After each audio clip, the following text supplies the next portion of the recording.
hataki mtoto azaliwe. Kwa nini?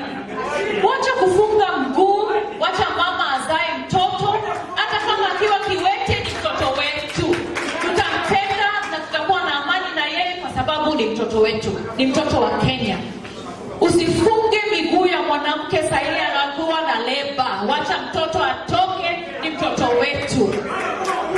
Alafu kuna wale ambao nimewaona wakisema BBI italeta umaskini. Wacha niwaambie kitu kimoja. Hao ambao wanasema BBI imeleta umaskini wako na makesi kotini, kuiba pesa ya CDF.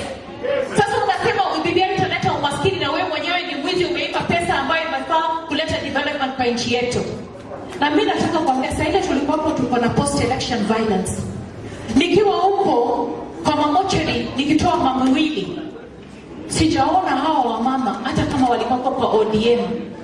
Walikuwa wanatingisha kiuno. Sasa ile sisi tunatoa mwili, baby Pendo, baby Samantha, hao watoto wote ambao walikufa na post election violence. Roho ya uhuru imegeuka, imekuwa na amani na upendo ya Kenya yetu. Imekataa ukabila kabisa. Na kama sisi tunataka Kenya iende mbele, 1 shilling 1 vote. Tunataka Kenya iende mbele, development iwe kila kona ya nchi yetu, tuwe na amani. Tafadhali tusimame imara. Let us support the BBI. Tunajua mama ako kwa leba, mtoto atakuja karibuni. Wale ambao wanafunga miguu tunawaambia the baby is going to be born and it is our child no matter what. This is one Kenya, one people, na tunataka tupendane.